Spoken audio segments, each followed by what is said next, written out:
All right, and we're good. We are live here. How are you doing, Paul? I'm doing great. Yourself? Pretty good, pretty good. These stories didn't make me totally hate my life. And I get the impression that you took this pretty seriously, especially compared to what I normally do, where you're like, I'm going to read extra chapters, I'm going to take extra notes. I only have a few notes, and it's Okay. mainly on the languages of one of the books. Yes. Well, want to just go ahead and jump right into it here? Our three stories today are the Stormcrow Cycle.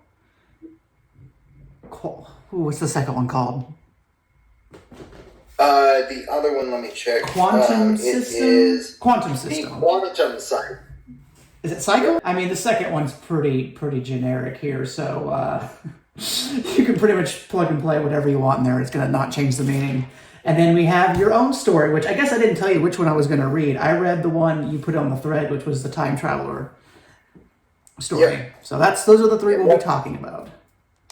All right. And So, I was saying, I chose the Stormcrow Cycle was one I chose off my thread, which I really liked the first chapter, and then the Quantum System, I just pressed the random button, which I should probably stop doing that because that's not the best. I think that the randomization brings a balance to it in a way. It allows for you to see, okay, well, here's some story that I did not expect, and here's a story that I personally picked out. Sure. I will say that I was not too pleased with the randomized one. No, it's better than the one I did with Ben. Like, it's readable, but it's not. It's not bad, but it's not. Yeah, that's where I'm the at. best. Well, which one do you want to cover first? I'll go ahead and let you pick the order here. You're the guest. What story do you want to talk about first? Let's do the Stormcrow Cycle first. Stormcrow Cycle first. That's what I wanted to talk about first. So, okay, I had two ways to introduce this one. You tell me which one you think is better. I came up with two. I got two ones. First, I have J.R.R. Tolkien's Twilight or Frank Herbert's Misery. Ooh. I definitely think the Tolkien vibe fits, especially with all the linguistics and such. Yes. Definitely more of a Twilight feel because it's it's a slow romance. You want to go ahead and explain the Stormcrow Cycle? I'll take the crappy one. I'm not going to put that on you. So It's the rundown. It is strange. Have a look here or there. You're introduced to two separate characters, Bon and this guy that is from outside of their land. They kind of introduce that Bon is, or is it Bon? Bon? There's a little exclamation, not an exclamation, an apostrophe there, so I think it's Ba'an, probably. Yeah, I think it's Bon, but she kind of explained the language of it as like being more smooth, so I'm not quite sure. But anyways, for the first several chapters, it's a lot of healing and just character development between the two and trying to build a relationship. And as it furthers along, it seems to build a romance and an actual plot line around Bon being a witch. Okay, I think we're getting just slightly ahead of ourselves because once again, our audience probably has not read this. It starts off with Ba'an. She is kind of like a supernatural witch in the desert. She's a desert folk, and she finds this dying outsider, and she takes him in and says, "I'm gonna heal you." So that's how we get to all the stuff with that. However, she originally intended to eat him. Yes, hence the J.R. Tolkien's Twilight. Oh no, my video capture. But it's different than cannibalism. Yeah. Because it's a soul. She needs to eat souls to survive as a witch. I mean, that you could say the same thing about Twilight. Well, it's not cannibalism. It's just blood. It's just blood. Sure. It's very similar. You got Dune because it's in the desert. You got J.R. Tolkien because I guess you alluded to this, but it's really dense with linguistics and like she's teaching him his language, and it's surprisingly in depth and well done. Yeah, I actually really enjoy it because I love Yeah. linguistics. I try to put that in some of my own story just because of how much I love it. I mean, I like Tolkien. I got The Hobbit on right here. I got that on my bookshelf too. I got everything on my bookshelves, man. But it is surprisingly well done. Yes. To be honest, if you replaced the words with any real language, you could sell this as freaking Duolingo starter kit. It's an accurate portrayal of someone teaching someone else their language, and like you as the reader start to get caught up, and they start saying things in other languages. You're like, okay, I get what they're saying because we have been taught it as the reader. Mm-hmm. Yeah, like even I figured out like the Dalkari, the Kavari. I think I'm pronouncing those right. I mean, who knows about pronunciations because it's all written, but yeah, and there's also a consistency to the language. It feels like a cohesive language where all these things mesh together. So it was really impressive on that technical level. Moving away from that to the rest of the book, do you think the rest of the book holds up to that technical impressiveness? I think it does. However, it seems to happen less and less as it progresses because of the characters. Oh, sure, the language. Knowing the language. And so they just don't have that teaching moment as much. I guess my question was, obviously the language sections are high quality. Do you think the rest of the book is high quality? Yes. Okay, that's interesting. I think that it's really well done. I like slow stories. I think that personally this dynamic between a human and a supernatural being is very well done and is very similar to the dynamic that is done in Spice and Wolf. If you've ever read that, I don't know if you have. No. It being slow doesn't hinder it, but I will say that there was not much of plot development until later on. Like, it's all character development. Nothing really starts happening until like chapter 9, I think, where they actually in my notes just finally a third character, because the first 8 chapters are literally just these 2 characters in a cave getting to know each other, and there's some mild romantic tension. And just you talked about the pacing and the plot, so let's talk about that first, because nothing really happens for the most part. You mentioned slow, but it's just, I mean, it's really, really slow. Have you ever seen Love, Death, and Robots on Netflix? I have seen some of it. I have not seen all of it. Yeah, so it's an anthology series, like sci-fi anthology series. And then just the setup kind of reminded me of one of the episodes in season 2 called Snow in the Desert, where it's this fun setup. You have like a mercenary in this hovel on a desert world, and then it just stops where the middle half is just nothing happens. You're like, okay, well, you have this man and this woman in this desert, and there's a snow, and it's like, what's going on? And then at the end, you finally get some action stuff happens. And I felt this way at times. Like, some of it works, like when they're actively doing like the language stuff and whatnot. I thought, okay, this is entertaining, but I didn't think the characters were strong enough to carry just 8 straight chapters of potential romance. And I think the big issue for me was Lucios. I believe that's the man's name. So have you read Sanderson? It seems like you read a lot. Read, and I have Shadow of Self on the shelf, but I don't think I've read much of his other stuff. Okay. So I don't know what is Shadow of the Self, like fantasy medieval? Fantasy Victorian. I used it as a reference for my time travel story because it was set up in London. So this book reminded me of Sanderson in a way. When Sanderson writes sort of like medieval fantasy, like the Stormlight Archive and stuff, he has this really sort of anachronistic way of having characters speak, because I think that's his weak point in general, but they'll be like, yes, my lord, that was super cool and awesome. And you're like, whoa, these 2 things don't go together. And Lucios is very much that way, where he's saying things where it's just like, this is not, I don't know what time period this necessarily is, but it feels like high fantasy medieval, and he's just like modern verbiage, like, that sucks. I'm like, no one 500 years ago said that sucks. And it's like, he's like almost like chill bro. Like, I don't even know how to describe him. The way he's written in his language, at least, it's very modern and it's very jarring to me. So I personally think, based on his use of Greek, especially with the fact that it was the end of a war, I think that it's a reference to him being a part of Greek civilization after the siege of Alexander the Great, conquering most of the world, and the Kaviri is a fictional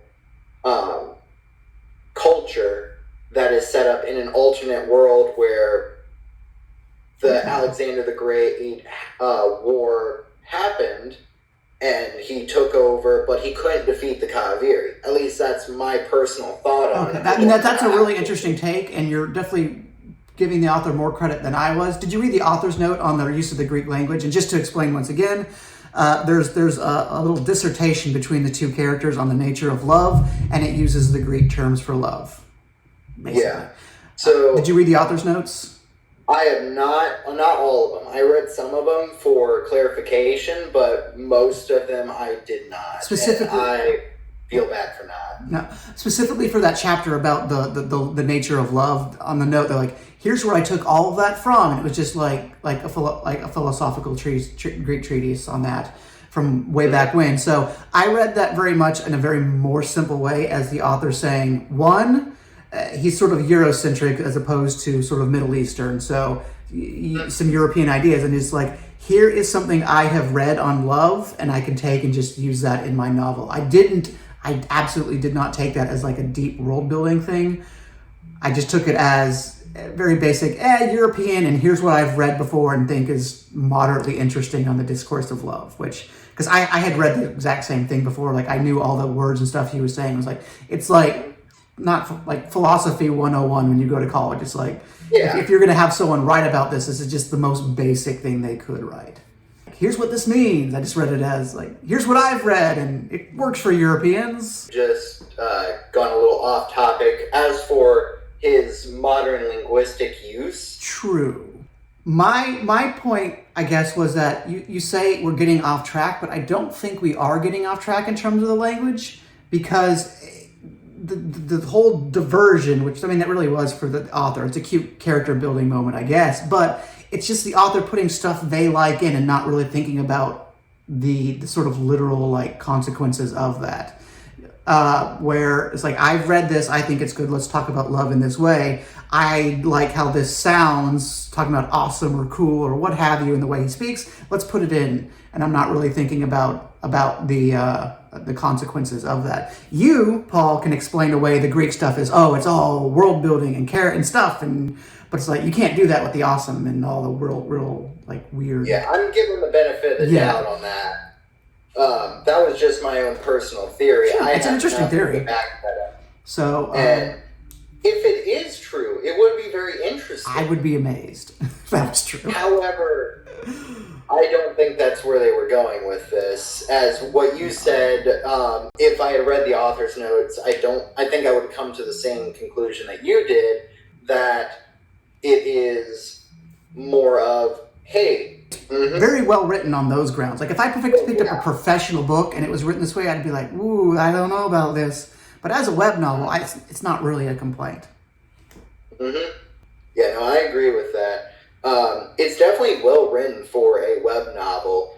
Like, better than most of the web novels that you would read. No, I mean, it definitely feels like something you'd read more on like Wattpad, because it is just so romance heavy. Like, that is the selling point. But it's really good and it's pretty high quality. And by the time I ended on chapter 10. What chapter did you end on? I got all the way to chapter 11 because I counted the prologue as not a chapter. I did the same thing with the interlude. But, yeah, by the time we get towards the end where we cut off, like, more stuff starts happening and it becomes definitely more interesting. Personally, I think that they should combine all of what happened in the first 8 chapters, make that one big chapter. I think that would be the best course of action. One big chapter? Ooh. See, I'm not sure if I can agree with that in total. Like, that would be a lot of stuff. But I think we're sort of on the same sentiment here, where you basically have the same thing happening for 8 chapters straight, and I do think it could definitely be toned down a bit.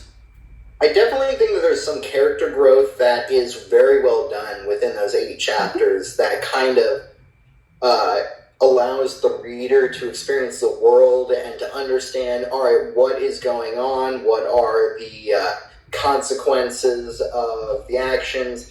In the 9th chapter, we kind of get to reveal why she's on her own, and it starts to string everything together. For a reader that enjoys a very fast-paced story, you're not going to enjoy it. Which I think a lot of web novel readers are looking for that, which is unfortunate, because this is better than most web novels. Because it feels like we're about at that point where I'm going to say it's a 5 out of 5. Like, as far as web novels go, I don't really have a complaint. All right, so I gave it a 4.5 out of 5. The reason being that I denoted a half point for it is that because of that length, there's no direct hook other than a possible romance and the witch subplot that is in there. Otherwise, there's not really much of a plot until a couple chapters in. Yes. I agree. If I was basing this purely on enjoyment, I think 4.5 is what I'd come to, but I appreciate so much of it. It's like, I'm not going to knock it down because even when I'm not enjoying it, it's like they've done so much good here and so many things that are so well done. Like, it's still, it's not something I could recommend to everyone who's looking for stories like this because it is slow and it's sort of like, it's all about quick dopamine and just like get through your stories for web novels. But no, it's 5 out of 5. So seems like we're definitely seems like we're on the same page here. There's no dissent among us. Speaking of the lack of dopamine, let's talk about the quantum system. Oh boy. Okay, if I'm going to let's start with some positives because this isn't going to be super positive. And that there's so many of these stories. This is like one of those lit RPGs where something happens and then like all of Earth is now an RPG game. And I have read so many of these, which is probably not the case for you, but I have read so many at this point. It's interesting to see how people get to that point where it's now an RPG. Like most of the time, it's just like Portal Fantasy, Isekai. They're dead. Now it's an RPG. And then sometimes they just dismiss it. Like, okay, aliens landed, and within a paragraph, it's just RPG. This one has a lore. It has some world building. I don't understand any of it, but it's super interesting conceptually. And that I guess I'll be the one to explain this one because humans have built a particle accelerator, but this one's called the ITER. Is the ITER real? I believe it's based off the particle accelerator in the CERN labs. That's what I was thinking, CERN. I was like, maybe there's another one called ITER. I don't know. It sounds real. But basically, humans have come close to discovering some sort of new energy. So the alien powers that be decide that's too dangerous and we're going to put you in an RPG. Which makes the logic is out the window. I don't understand the logic of that at all. I was wondering that myself whenever I was like, okay, so I understand you have a police force that wants to keep basically any world that becomes too smart for their own good or too self-destructive for their own good, and putting some kind of hold on them to make it so that they're less destructive. That makes sense. I understand the logic that would come from that. However, this does something, a complete 180, and turns it on its head by saying, hey, so we don't want you to become self-destructive, so we're going to make you fight each other to the death. And also, only 15 to 45-year-olds or 50-year-olds, wherever it is, it's like all the other ones get put in stasis and they die of old age in 25 years. So they all get killed anyway. Yeah. And then it's like, okay, on top of that, we're going to make all of the fauna and wildlife that's in your world, we're going to turn them into horrible monsters that want to kill you on sight. That's the point where I was just like, what is going on? Because it's like, it's just that really convoluted logic of, I know what I want to write. I want to write about people killing each other in an RPG on a foreign world. How do I do that? And the interesting way is just getting there crazy where, I know it's on Earth because of a particle accelerator and, the aliens made all the wildlife into monsters because of, I don't know, mutation. It's like, it's absolutely insane and makes no sense, but it's interesting on that level. Yeah, I will give it the benefit of the fact that the first character that you're introduced to, what was his name? Hunter. Get it? No, I think it was Brian. His last name is Hunter. Okay, so he is because in metaphor. Africa, I assume. Where he is completely undetermined. I assume it's Africa. I don't know. However, the character is very interesting because rather than being someone who knows about MMORPGs or RPGs in general, he's completely unaware. Yes. But he knows of the concept, and so he goes to people that are smarter than him and know about it for answers. Yes. Which okay, you go. I respect that a lot. I think that this is great character development in a way that shows that, this character doesn't know, but these characters do, and they can help him figure things out. Basically, Tower of God, except on Earth. Because they have to get to waypoints to move to the next, I think it's planet or the next level to reach one area where they can get their family back. Yes. And it's giving me serious Tower of God's vibe. I don't know what Tower of God is, but I've seen this structure multiple times, so I'm assuming Tower of God is popular. Tower of God is a webcomic that became really popular and ended up becoming an anime at some point.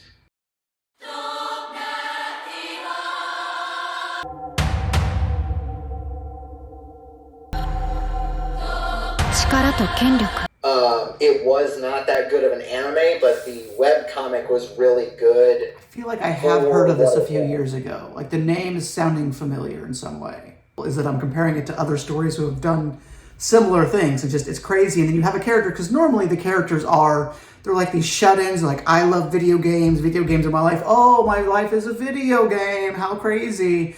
And this one doesn't quite do that. Like, he talks about how he used to play a lot of video games, but for the most part, it's a small change, but just a small change is interesting enough on these kind of stories to like, it's something. You did something, author. Thank you very much for trying. My three things where I said, okay, you did something that's interesting. The first was the weird, convoluted way we got to the plot. The second was your character. And then the third one was when we get to Alexis, on chapter 6, who is our Dutagonist? How do you pronounce that? Dutagonist.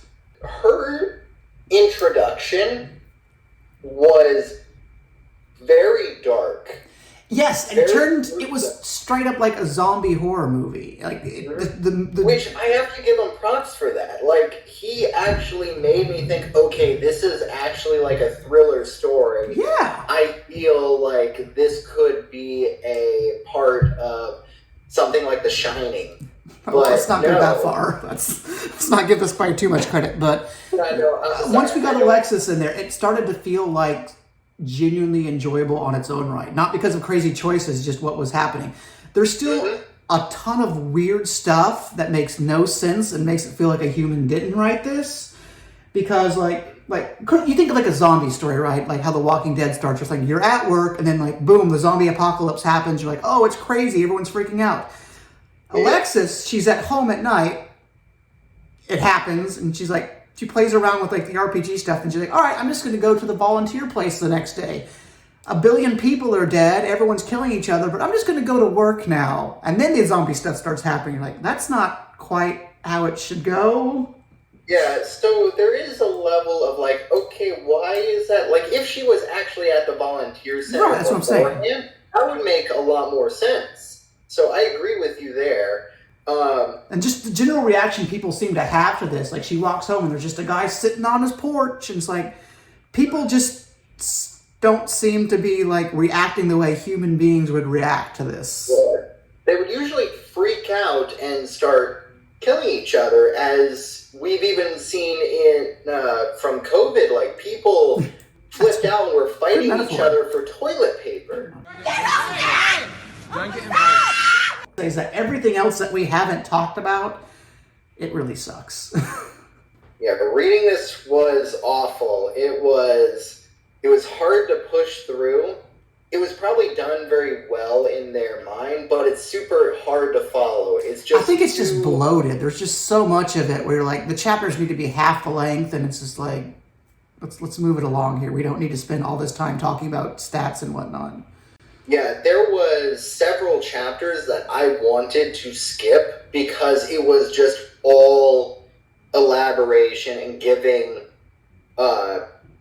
explaining what the system is and how it works, and it was so annoying and unbearable to read. It's like reading a textbook. That's definitely why Alexis's chapter sort of was like, oh, this is interesting, because it came after 5 chapters of me always wanting to have been dead. So, hey, zombie story. It became a zombie story after 5 chapters of menus. Cool. Yeah, but then it goes right back into it. As soon as starts explaining what has already been explained, but differently.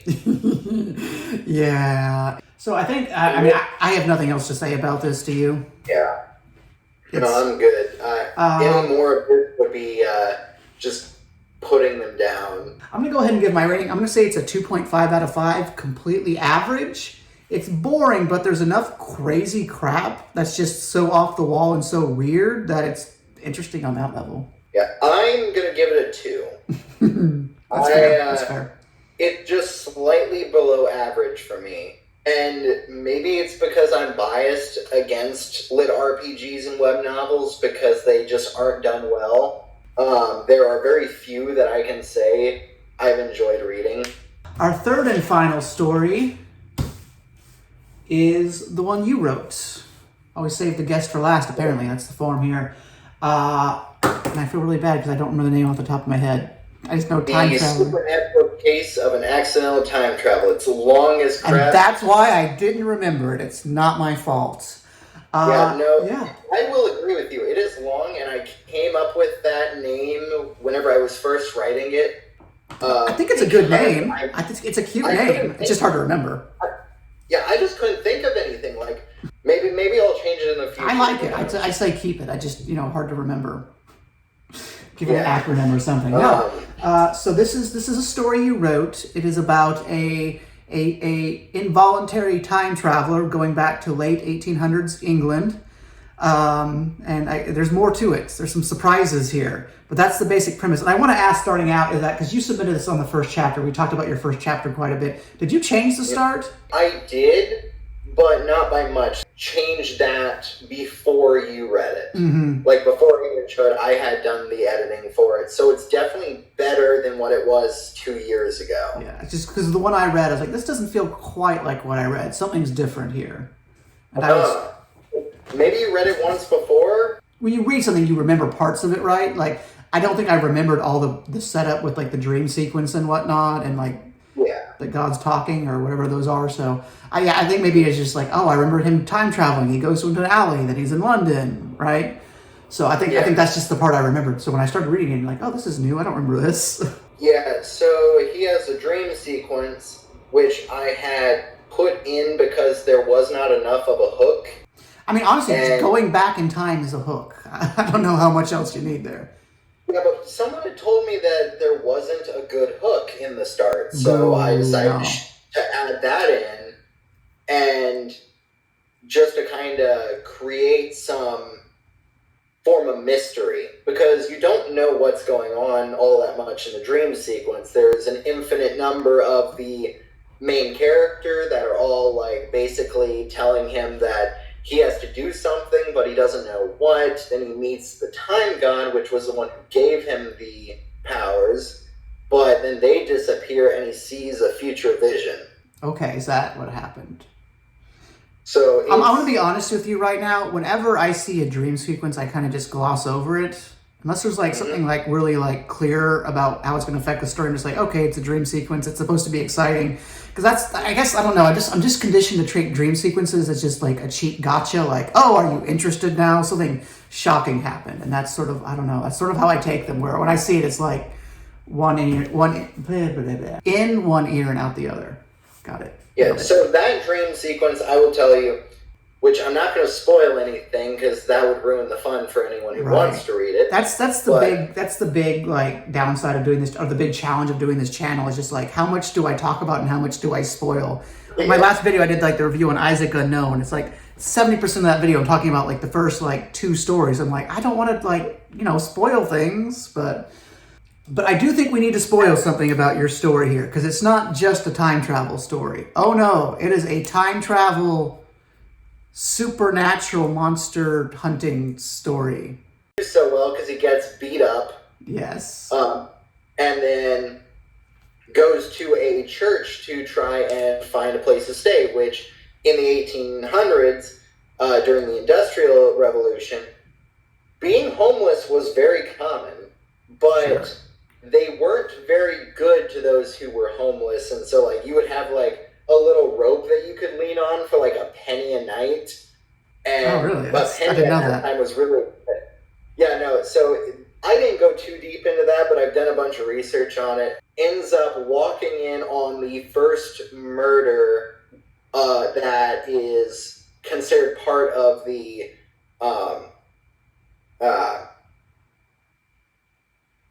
supernatural? No, well, yes, it is supernatural, but it is the first case in a real life murder. Okay. Jack the Ripper? Yeah, Jack the Ripper. Oh, I did not even realize that. Yeah, so Jack the Ripper in this story, I took some liberties and made him a changeling. Yes, I got that. How he was able to get away from being ever found in real life is my way of saying that. Barely escaped. I guess the part where I got confused because there was like 3 of them. It wasn't like one guy. It's like a gang violence. Historically, the first suspected murder for Jack the Ripper was committed by a group of 3 people because the person who was attacked went to the hospital and didn't die till the next day. See, I didn't know any of that, so this is really fascinating to me. I had no idea. Of those 3, 2 of them got killed, one by the main character and one by Scott Langston, which is the character that becomes sort of a mentor Scott. or a guide. Yeah. I was trying to figure out, I thought you said like Got Langston. I was like, what were you saying? I don't know this character. No, did I read it wrong? No, Scott, yes, I know Scott. Yeah, So Scott becomes his sort of mentor and guide through 1888 London, and teaches them about how the fact that supernatural beings exist in the world. He works for an organization called The Table. Yes. And I want to talk about that scene real quick. I want to stay on it because I had a thought while reading it. Was Men in Black your inspiration for that scene? In a way, yes. I had some connection to that, but I had actually thought of, okay, what if the Illuminati were supernatural and it got that? Okay. And I mean specifically because, like, Black. and you've seen Men in Black, right? Yes, I've seen all 3. Men in Black. Will Smith gets inducted into the Men in Black because he unwittingly like chases down like a changeling, basically. Freeze! LAPD freeze! Apologize, Edward. And so that's pretty much what happens here. Our main character inadvertently like kills one and fights off 2 others, and the guy's like, wow, you might have what it takes, kid. It felt exactly like, structurally, it felt exactly like that scene from Men in Black. Yeah, I did not intentionally do that, but that is kind of what happened. But it worked in a way. It's simple. It does. And it's a nice shift because you're doing one thing, like all of a sudden, boom, supernatural. Like, oh, the story's going in this direction. And it's like I like twists that make the story more interesting. Yeah, so from this point, it kind of slows down. I won't lie about that. It's really just character introduction and world building for the next 50 pages. I'm going to disagree when you say it slows down. It's appropriately paced. Like, yes, it's slower than what came before it, but like when you say something is slow, it's like it's slower than what it should be for that moment. My big praise for you was how well structured and how well paced the story is. It's really, Thank you. It's really well done in that there's always something going on. You're always looking forward to something, and it always keeps you interesting. Like, we're doing this now, and we're doing this, and that leads to that. And like, okay, I'm on board with this.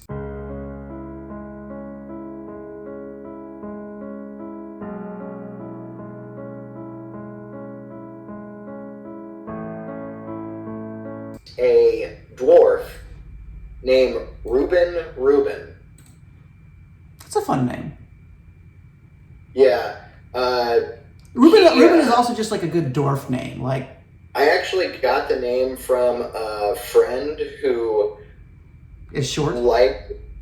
No, he's actually really tall. Looks just like you almost. Oh. But man. He had an idea for a dwarf character, and he said he wanted to name it after a sandwich, and so he said Reuben. Oh, okay. And then he said, well, I gotta think of a last name, and he's like, I'll just say it twice and spell it differently both times. Oh, that's cute. I like it. And it stuck at the request of the succubus clans. Okay. And that's definitely the part where I started liking the world building, because like okay, we have to go get this rogue succubus, and it's like, oh, and there's also like a succubus prostitution house where they all stay. I'm like, okay, this is like some really cute world building. And then you brought the priest back in. I'm like, okay, this is all like meshing together and working well. Everything's being set up and established, and yeah, I was really liking the world building too at that point. Well, thank you. But yeah, sadly, it is a really long story. But the chapters themselves are pretty short. It was very readable. Oh, yeah. Like, this was, in terms of like the length, this was shorter than anything else I read here today. I would write daily, and that's how much I could produce in a day, because I was trying to release a chapter every single day, and I did that for over a year. So it's around 1,200 pages at this point, and it's only halfway through. So much. Okay, so I talked about the good things. I think it would be a little disingenuous if I didn't offer a critique here. Please do, because whatever you have for me, I can use to better it in the future. I know they're fairly sizable critiques too, like on the structure and all that. Like, it was really good, the overarching stuff, but like the minute-to-minute presentation and the way, the minutia, if you will, I thought was fairly lacking. Like, character stuff and just like the way people reacted to things and their logic sort of removed me from the story a fair bit. So he's in ancient London right away. Ancient London, 1888, Victorian London. Like, immediately he starts like, oh, I need to like pickpocket and worry about what I'm doing for the night. Which I get to some degree, like, okay, I have to figure out what I'm doing for the night, but I don't know if like your first reaction would be like to go pickpocket someone. Like, there's this like, your entire life has been completely changed. Your entire life has been completely changed. Don't laugh. And like something unexplainable has happened to you, and you're like, okay, I have to go just steal some money real quick, even though I have no idea what to do about it. Like, is that really like some like nebbish guy's first reaction? Like, he can read and he can write and he knows what's going to happen in the future. Like, yeah, like his priorities and his thought process. Like, I could see it that he's freaked out and doesn't know what he's doing. That would make sense, but he's not really doing that. But he's also not thinking about it super logically. It's just like, okay, I guess I need money.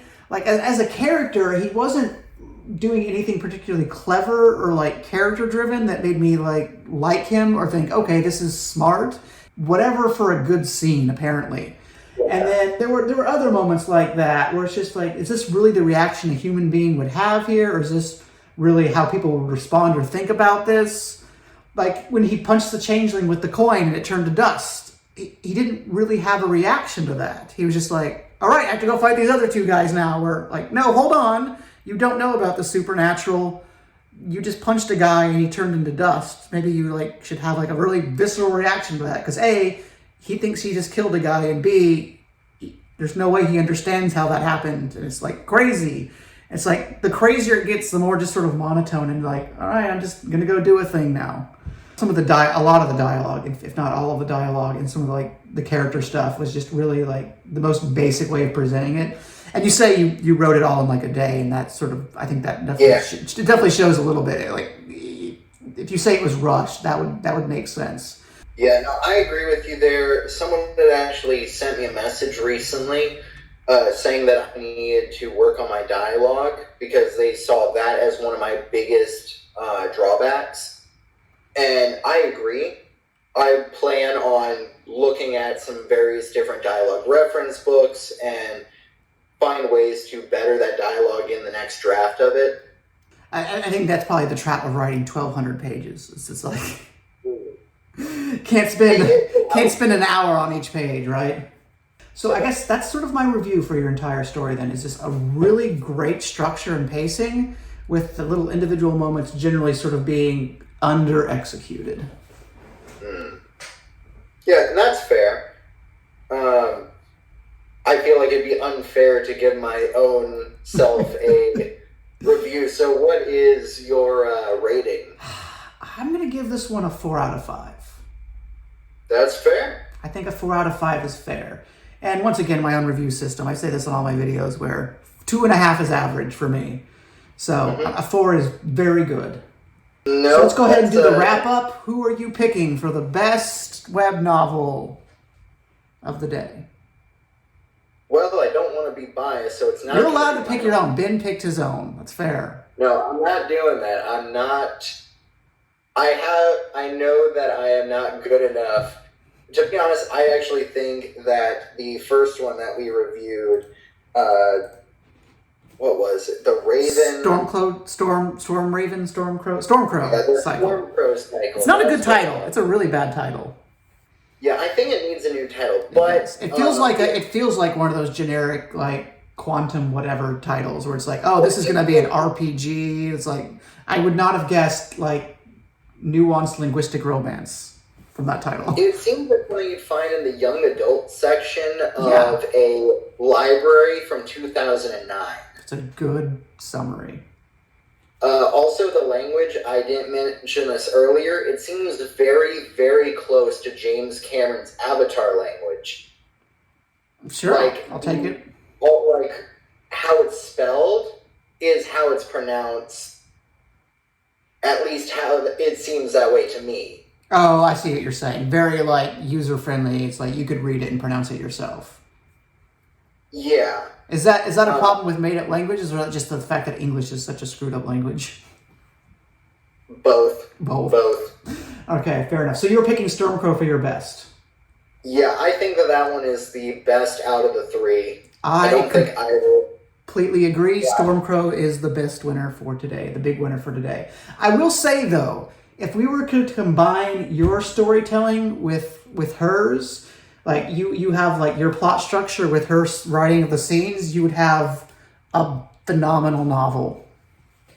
Yeah, I think that would be great. You guys are both one half of the same coin there. It's like everything she does wrong, you do right. Everything you do right, vice versa. Yeah, no, I would agree with that. I got a lot of work that I need to do on those individual scenes and the dialogue, which she seems to do really well. Yeah, that's definitely where she shines. A little too much. Yeah.